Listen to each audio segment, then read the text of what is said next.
सभी स्वास्थ्य प्रेमियों को मेरा नमस्कार। साथियों, आज मैं बात करूंगा इस विषय में कि क्या हम स्वयं दोषी हैं अपने शरीर में रोगों को पालने के। क्या हम स्वयं बीमार होते हैं? क्या हम अपने आप बीमार होने का प्रयास कर रहे हैं? क्या हम अपने हाथों अपना स्वास्थ्य बिगाड़ रहे हैं? साथियों, इस विषय में मैं आपसे बात करूंगा। इससे पहले मैं आपसे चर्चा कर दूं एक विषय के बारे में जो पिछले दिनों बहुत चर्चित था पूरे विश्व में। ये विषय चर्चित था इम्यूनिटी, जिसको जीवनी शक्ति तो नहीं बोलते खैर, लेकिन इम्यूनिटी जिसको रोग प्रतिरोधक क्षमता बोलते हैं। तो रोग प्रतिरोधक क्षमता जैसे जिसकी कम थी उसको कोरोना हुआ, जिसकी स्ट्रॉन्ग थी उसको कोरोना नहीं हुआ। जिसकी स्ट्रॉन्ग थी रोग प्रतिरोधक क्षमता उसको कोरोना आके भी चला गया, उसको लक्षण भी शरीर पे नहीं आए, हालांकि उसके टेस्ट में कोरोना आया।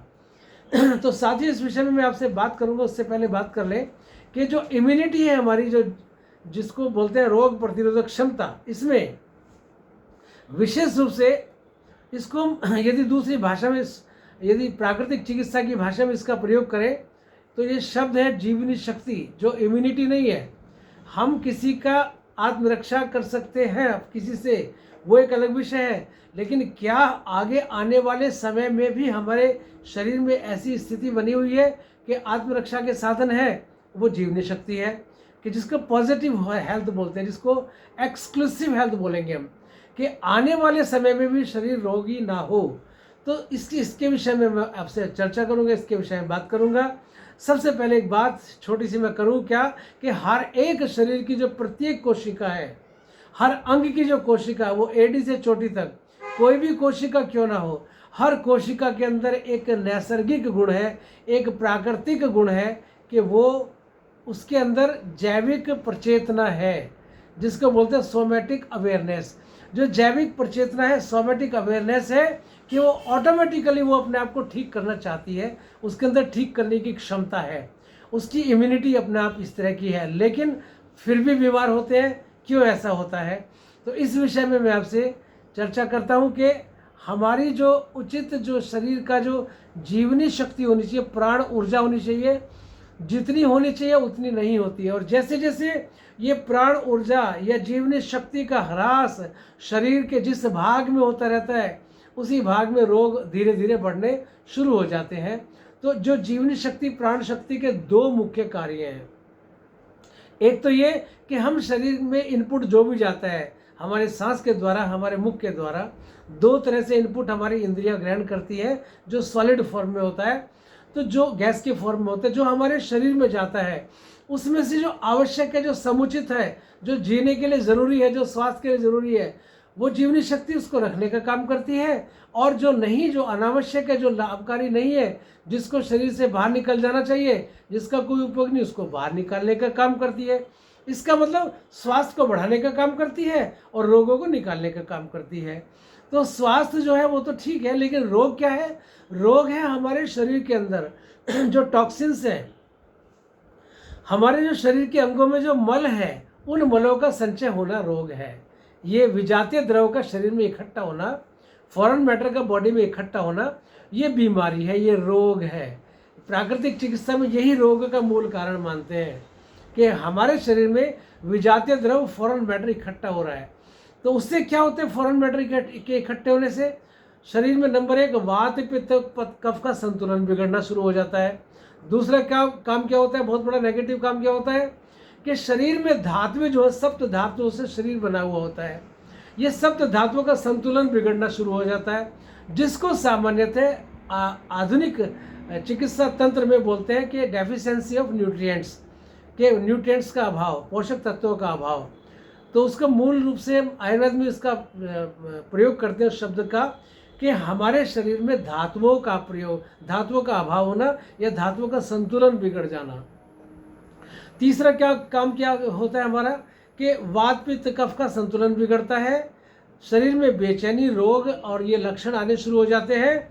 और साथ में क्या होता है शरीर के साथ? एक क्या, बुखार, जुकाम और दस्त जैसी चीज़ें होनी शुरू हो जाती है। उल्टी भी उसमें शामिल कर ले, उल्टी, बुखार, जुकाम, दस्त, ये होते हैं हमारे शरीर में, जिनको सामान्यतः कहते हैं कि शरीर रोगी हो गया, रोगाणु बढ़ जाते हैं शरीर में, ऐसा मानते हैं। लेकिन इस बीच इस जीवनी शक्ति को घटाने के लिए, इसको दबाने के लिए दो काम हम करते हैं, एक तो बहुत अच्छा काम होता है और एक बहुत गलत काम होता है जो सामान्य तो लोग करते हैं, अप्लाई करते हैं। ये आवश्यक नहीं कि आप उस काम को करें। पहला काम क्या होता है? पहला काम तो बहुत अच्छा ये होता है शरीर का कि शरीर में जो बुखार, जुकाम, उल्टी और दस्त जो होते हैं, ये शरीर से शरीर की सफाई करने का काम करते हैं, टॉक्सिन्स को बाहर निकलने का काम करते हैं। इसमें जो हमारे मल है, जो विजातीय द्रव है, फॉरेन मैटर है, जो शरीर के लिए अवांछनीय पदार्थ है, जो मल है, जो रोग है, वो शरीर से बाहर निकलता है। और ख़राब का काम क्या होता है? बुरा काम क्या होता है? गलती क्या करते हैं कि ये जो चार जो मित्र रोग हैं इनको दबाने का काम करते हैं औषधियों के द्वारा। बुखार, जुकाम, उल्टी, दस्त, इनको औषधियों के द्वारा दबाने का काम करते हैं। ये खराब काम है। अच्छा काम क्या है कि ये शरीर से बाहर निकलते हैं, रोग शरीर से बाहर निकलते हैं। ऐसे में क्या होता है कि इसमें किसकी, बेचारे की शरीर की कोई नहीं सुनता, ना डॉक्टर सुनते और ना ही आप सुनते। शरीर बोल रहा है कि शरीर की शरीर सफाई मांग रहा है।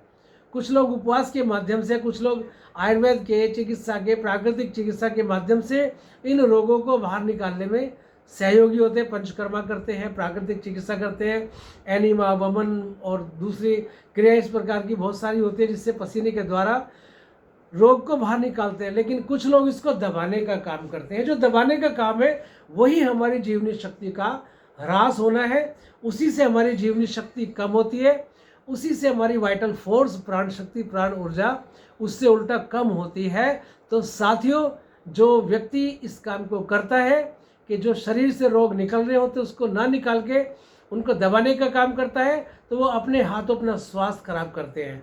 समझदार व्यक्ति क्या करते हैं कि उसको थोड़ा सा पेशेंटली उसको डील करते हैं कि बुखार है तो एक दो दिन हल्का फुल्का बुखार है उसको आने देते हैं, एकदम दवाई से नहीं दबाते। उल्टी है तो उल्टी को, जी खराब हो रहा है तो उल्टी दबाने की दवाई नहीं देते, उसको उल्टी के द्वारा बाहर निकालते हैं। दस्त लग रहे हैं तो ये नहीं कि दस्त रोकने के लिए एकदम से कोई दवाई दी जाए। अरे 10, 12, 15 दस्त आने दे, 5, 7 दस्त आने दे। जब वो शरीर, पेट साफ होगा तब जाके वो रोग बाहर निकलेंगे, हमारी जीवनी शक्ति बढ़ेगी, हमारी रोग प्रतिरोधक क्षमता हमारी बढ़ेगी उससे। तो इस तरह से हम इन चीज़ों को ना रोकें, जुकाम को भी ना रोकें। पुरानी कहावत है कि जुकाम को एकदम कभी नहीं रोकना चाहिए। 2-4 दिन कम से कम उसको रोके, जिससे कि उसको आने दें, जिससे कि शरीर हमारी सफाई हो, क्योंकि उस समय पर शरीर सफाई मांग रहा होता है। तो साथियों, अपने हाथ, अपने स्वास्थ्य को ना बिगाड़े। किसी के मार्गदर्शन में जरूर इन जो जिसको तरुण रोग बोलते हैं, एक्यूट डिजीज़ बोलते हैं, मित्र रोग बोलते हैं, बुखार, जुकाम, दस्त और उल्टी, इनको किसी अच्छे चिकित्सक, प्राकृतिक योग, आयुर्वेदिक चिकित्सक के मार्गदर्शन में इसको आप जरूर इसका पालन करें। अन्यथा अपने आप इन सब चीज़ों को का प्रयोग ना करें। समझें चिकित्सा सिद्धांत क्या है, शरीर की आवाज़ सुने, शरीर के बारे में समझे, जाने और अपने को नैसर्गिक स्वास्थ्य में डालें। स्वस्थ रहें, मस्त रहें, व्यस्त रहें, आनंदित रहें। यही प्रार्थना प्रभु से है। ओम शांति शांति।